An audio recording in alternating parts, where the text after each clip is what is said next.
Good evening, you're watching Estuary News. I'm Hugh Riches. In the headlines tonight, several arrests on Hull's Great Thornton estate, fighting rural crime in Lincolnshire, and Panto season gets underway in the City of Culture.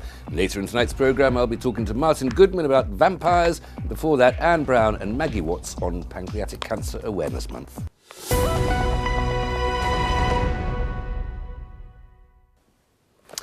A police operation to deal with drugs and violence on an estate in Hull has resulted in several arrests. Over the past month, Humberside police have been targeting drug dealers and violence on the Great Thornton estate. 35 people have been arrested and 5 Misuse of Drugs Act warrants have been executed. £30,000 worth of Class A and B controlled drugs have also been recovered. Officers carried out 64 hours of highly visible foot patrols and community engagement, targeting criminals who exploit the most vulnerable on the estate. Meanwhile, Lincolnshire police are fighting nighttime crime with thermal imaging. The force has invested in new equipment that will help officers deal with rural crime across the county. Chief Superintendent Mark Housley said the darker evenings bring an increased risk of burglary and theft, but the new equipment will make it more difficult for criminals to hide. East Riding Council has cleared its leader of misconduct. Councillor Stephen Parnaby was accused by a former friend of influencing planning applications for a proposed scheme in Cottingham before it was submitted to the council. An inquiry was launched in September and revealed nothing untoward. The East Riding Council Standards Committee unanimously rejected the claims, as there was no evidence to indicate Mr Parnaby had done anything unlawful. Humber Tag is 2 years old. The service allows drivers to travel across the Humber Bridge without having to stop to pay the toll charge. It was introduced back in November 2015, and since then it accounts for half the Humber Bridge Board's income. Kevin Moore, Chief Executive of the board, says that the growth has been incredible. It's been a fantastic success. We now have over 45,000 Humber Tag accounts. Half the traffic going across the bridge is using a tag, and half our income now comes from the tag. So it's surpassed all our expectations. It's basically half our users now are getting the benefit and convenience of using a tag. Half our income is now from the tag. It's been incredible growth in 2 years. It's 50-50. It's growing all the time. Traffic's growing and income's growing by 8 to 10% a year. We know that the tag is a key part of that. The economy is doing well in the region, and this is very good news, but it's also the ease of which you can use the tag to cross that's helping that growth, plus the saving as well, because 10% if you're a regular user is a big saving. It's been very, very popular indeed. It took on quite quickly, and it just keeps growing. It just keeps growing, and it's outpacing our estimates. We didn't think we'd get to 50% in this time. I can see a time where it will be 60, even 70% of our income and users will be using a tag, and the convenience of a tag. Commuters have faced widespread rail disruption today in a continuing dispute over driver-only operated trains. The RMT union called a 24-hour strike last month in protest at Northern Rail's plans to modernise the trains. Northern Rail have run more than 1,300 services today from 7 a.m. until 7 p.m. Sharon Keith, the regional director at Northern, said the company is prepared to safeguard jobs for the next 8 years if an agreement can be reached with the union on how better customer service can be delivered in the future. Lincolnshire County Council has launched a consultation on proposed changes to schools across the county. This year, the council is proposing changes to the admission arrangements for community and voluntary controlled schools for the 2019 intake. It'll affect parents with children aged between 2 and 18. The consultation closes on the 18th of December and can be found at www.lincolnshire.gov.uk/admissions consultation. Admissions consultation is all one word. Panto season got underway in Hull today. This year's pantomime is Peter Pan at the Hull New Theatre from the 7th until the 31st of December. It's one of the first major productions to be staged at the theatre following a £16 million refurbishment. It stars soap actress Charlie Hardwick and singer and actor Darren Day.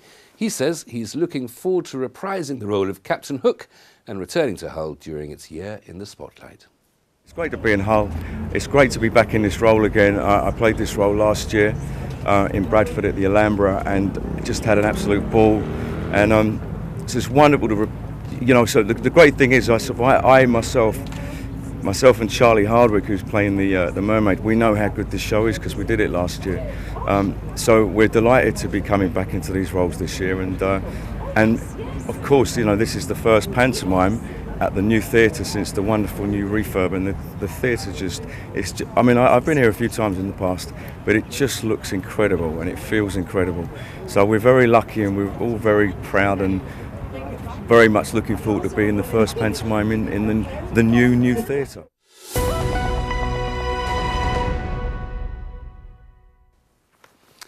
Now, November is Pancreatic Cancer Awareness Month, and I'm joined now by Anne Brown, a survivor of the illness, to tell me her story, along with Maggie Watts, who lost her husband to pancreatic cancer in 2009. Thank you both so much for coming in. Thank you, Hugh. First of all, Anne, how are you? I'm very well, thank you very much. Good. I'm very pleased to hear it. What are we hoping to achieve through Pancreatic Cancer Awareness Month? To try and get people to realise that their symptoms could be a little bit more serious, and that if they get these serious symptoms dealt with very, very quickly, then they could probably survive a lot longer than what they are doing now. And what should we be looking out for, Maggie? So this is part of the problem. The symptoms can be vague and associated with much less sinister diseases, but the key ones to be aware of, and not everybody presents with these symptoms or all of them, are indigestion type problems that are not responding to typical indigestion medication, upper back pain, stomach pain. Some people go jaundice depending on where the tumour is. That's where they go yellow. Absolutely, yeah. Change in stool pattern, oily, smelly, floaty stools, weight loss that's you've not intended to do. So as you can see, there can be, they seem like they could be, not that serious. But so in effect, it could easily be confusable with all sorts of other causes as well. Yeah, and that's part of the problem. So it's worth getting to a medic as quickly as possible if you notice anything that's not quite right. Absolutely. Early diagnosis is key to survival. So these problems, if people are presenting with these problems and they're ongoing over a matter of weeks, they do need to get checked out. And what does the pancreas do? I've heard the word, but I'm not a good enough medic, I'm afraid, to know what its function is. The pancreas produces enzymes, and these enzymes then break down the goodness in the food that you eat, and then that puts your weight on, takes the fats and the nutrients out of it. So once you've had a Whipple's operation like myself, you then have to take pig's enzymes in the form of a Creon tablet every time you eat food, so that you get the goodness out of it, because so you can digest it properly. Yeah, so that it helps you digest. What do you call it? A Whipple's procedure? It seems like an amusing name for such a serious business. I know, it's a Whipple's operation, and it's a 7-hour operation normally, where they open you up, and hopefully, if the tumour hasn't wrapped round the main artery, the main portal artery, then you can have your tumour removed. But sadly, not many people can have that operation done, because by the time they're diagnosed, the tumour's wrapped round the portal artery, and then they've only got sort of months or years just to live, because they can't remove that portal artery. Your experience was of a very fortunate early diagnosis. Just very quickly, take us through what happened once you were given the news. Once I was given the news, I was in total shock, along with the family. But I was given the news, and then within 2 weeks, I went to see the next day I went to see had a consultation with an oncologist, and he said that he could operate on me within 2 weeks once everything was sorted out, and that's what happened. I got diagnosed and operated on in just over 2 weeks. I'm surprised it took that long. Once they know that that's the threat and that's the danger, why did they wait for 14 days? Well, one was because I had to go and have a scan just to make sure where it is, and then it was the earliest opportunity to have that operation done, where I had my operation done. Maggie, but I was very, very fortunate. A lot of people wait a lot longer than that before they have the operation done. Well, Maggie, is it care of your husband wasn't so fortunate? No, and how long was there between diagnosis and the end?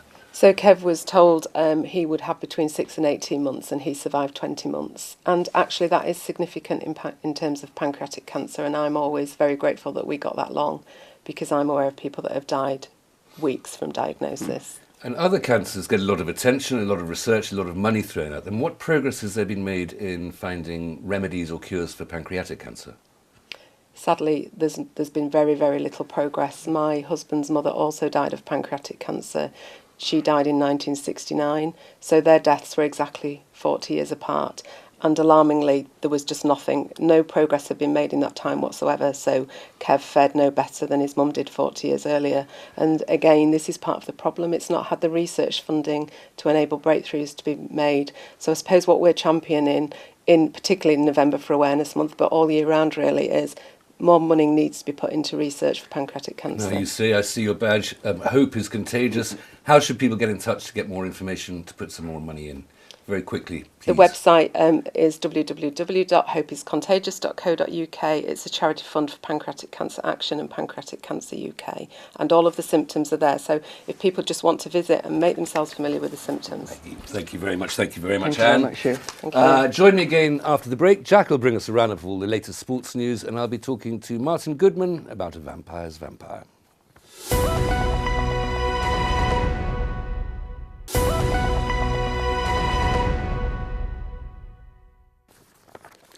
Welcome back. You're watching Estuary News. Still to come tonight, Jack brings us a roundup of all the latest sports news, and I'll be talking to Kim Pullan about care in the community.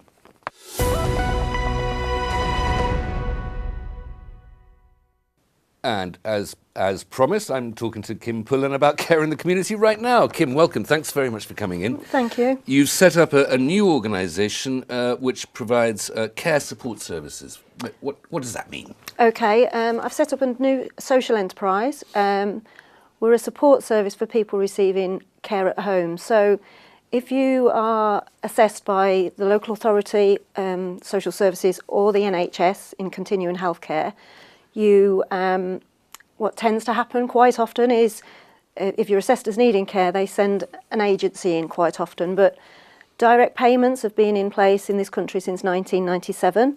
And a direct payment is funding given to an individual for them to purchase their own care, so they can employ their own carers. So they have the freedom of choice, as it were. They don't just have somebody imposed on them. They can decide who's Yes, going to look and after it them. means, they can say what time they want the carer to come, and they'll be getting the same carer or couple of carers instead of different people coming in all the time. So when the government set that in place, they said there has to be support around for them, because obviously Mr. Smith down the road isn't normally used to employing someone, and the government wants it done properly with contracts and so on, and everything done legally. So the support service I've set up after working for a nationwide support service for just over 10 years, what we'll be doing is basically helping them find a carer, help them carry out interviews, make sure they do it properly, do the contracts of employment, the police checks, process payroll for them, so everything's done properly and above board. So you're teaching people, as it were, or helping people how to be employers, how to yes, and then take on staff. Yeah, and then I remain in the background to help them if any issues crop up with their carers and so on. I've been really lucky to get one of my fellow directors is Sarah Bergman, and she worked also for a nationwide support service, processing payroll for 13 years. So she's really experienced in the payroll department. We can just process payroll only for people who've got carers or any other companies, really. Where are you based? We're based at the Business Hive on Dudley Street. In Grimsby? In Grimsby, yeah. We've got our launch there next week on Wednesday the 15th, so you can pop along between 12:30 and 4:30. Myself and Sarah will be there. Any questions? Come and have a cup of tea and a cake with us, and we'll explain in more detail. How wide a geographical area do you cover? I'm starting off locally. I want it to be a local service for local people, so North East Lincolnshire, and I will be looking at North Lincolnshire as well initially. Yeah. So you're not crossing over to the Yorkshire side? Not initially, probably. We'll see how it goes in the local area first. So as you said, you've been working for a nationwide provider of these services for a decade or so. Yeah. What made you suddenly decide to take the plunge? I just thought that there was a gap in the market for maybe a smaller, more local company. I mean, the experience I had with them was excellent. The training and experience was really good, but I just felt a good need that there's only 2 companies providing this support in this area at the moment, so there's not an awful lot of choice. So it will be a third choice for people. If you say just in North East Lincolnshire, how many people do get this funding for care services? I don't know the figures to date, to be honest. When I was working, probably between the 300 and 400 mark in North East Lincolnshire. But obviously new people come along to the service and other people drop off. People pass away and so on, so it varies. I'm rather cheered that it's so few, actually. That sounds like a surprisingly small number. I think really sometimes it's not offered as an alternative, so people aren't always made aware. So it's about getting the awareness out there that if they offered an agency, they should also be offered, in most cases, a direct I'll just give that website, www.kimpullancaresupportservices.co.uk. Kim Pullan Care Support Services, all one word. Kim, thanks so much for coming in. Thank you very much, Hugh. Here's Jack with all the sports news.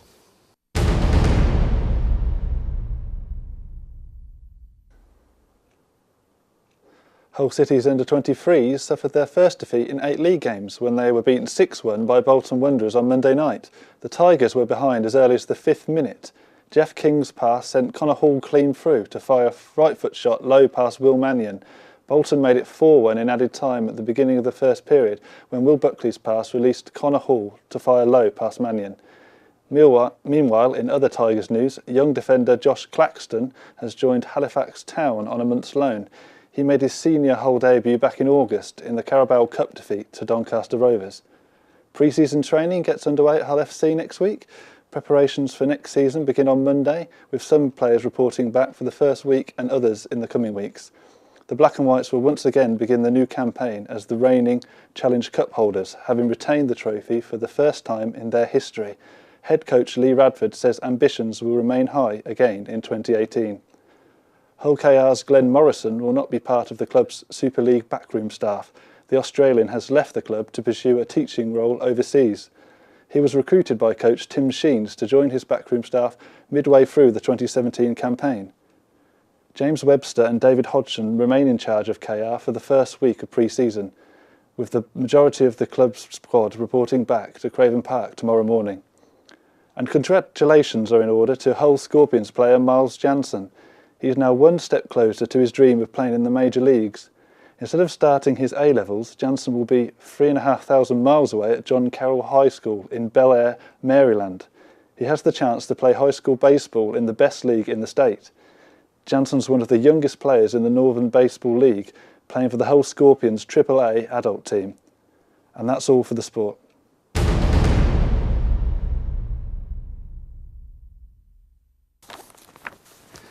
Thanks, Jack. I'm joined now by local writer Martin Goodman to tell me more about his latest Gothic novel. Martin, welcome. Thank you very much for coming in. Thank you. It's called Forever Conrad, A Vampire's Vampire. I can just about guess what the theme is, but you better tell us a little bit about the plot without spoiling it. Okay. The plot, it started with me waking one night in Hull, believing myself to be a vampire from a dream, and followed that idea across to Europe, brought it back, started writing this book on the P&O ferry from Zeebrugge back to Hull. And really it's bringing that whole vampire tradition back to East Yorkshire and to Hull with a vengeance. It's a vampire's vampire because Conrad is a vampire who's writing the true stories of his kind. So he's writing these stories for vampires. This is the first human edition of that tale. And he hears tale of this ancient species that's just given birth to a new baby. And the opening is set in Cherry Burton, where this little baby who was the Christmas ferry baby who was sent over from Bruges, from Zeebrugge to Hull, was adopted into this family in Cherry Burton. And so we see the birth story, the growing up of this monstrous child. And it's important that the whole story, or most of the story, is set in the city of Hull. Yes, it is. Yeah. So it's that's one of the characters, as it were. It is. So it starts in the Royal Infirmary. You then go into Hull Grammar and spend a long time there, sitting with the mummies, hearing the stories they've got. There's a vast apocalyptic scene happens upstairs in the Old Black Boy. Okay, that's very tantalising Yeah. for you to tell me no more than that. There are certain tropes and traditions about what goes into a vampire story. Do we have wooden stakes? Do we have coffins? We don't have wooden stakes. No, we have a certain penchant for blood. You know, they do like drinking blood. I've not reinvented everything. Could they not just live with black pudding? Well, occasionally, you know, he'll actually have venison carpaccio, and he's a delicate guy, Okay. Conrad. So they do try and work around it. Right, so But there's not the garlic and there's not the crosses and things like that. It's, I mean, Conrad himself wonders at that level of human invention, why the humans are inventing these elements of things. So I see. This is So where they're you get the wondering true why they're tales. telling all these ridiculous lies Yeah, about us. Yeah, yeah. You've got somebody arriving by sea onto the coast of Yorkshire. Now, of course, another vampire arrived by sea into Whitby, according to Bram Stoker. Yeah. You're always going to be any vampire writer is going to be competing with Bram Stoker. You are, but this is at least 130 years on, so you've got scope to update things a little bit. And I find, for me, much of the best vampire writing comes from the States now. There's a freedom there, and I'm trying to bring some of that freedom back to the tradition here in England. But Hull and the Old Town, it's got wonderful settings for vampires. You know they're around every corner when you're walking around there. Well, I'm not even going to deny that there's a possibility that's not fiction. There's also vampires are always quite stylish and smart, aren't they? Yeah, they are. And this one is kind of averagely stylish and smart. Oh, right. No, he's vampires to us are, for him, he has the ancient species. He's looking at the particularly stylish one. So the ancient Martin, is... I look forward to reading it, available through all the usual venues. Yes, it is. It's from Pierce Publishing, a great little company in Hornsey. Amazon as well. Amazon, Waterstones, Martin, they're all thank there. you very much. I'm sure it looks like that's a brilliant story. But that, I'm afraid, is all we have time for tonight. If you have a news story, then please visit our Facebook or Twitter pages. Details appearing below me, I hope. Or email news@estuary.tv or call us on Grimsby 0147231 55553. Or you can write to us at Estuary TV, Nuns Corner, Laceby Road, Grimsby, North East Lincolnshire, DN345BQ. Until tomorrow, good evening.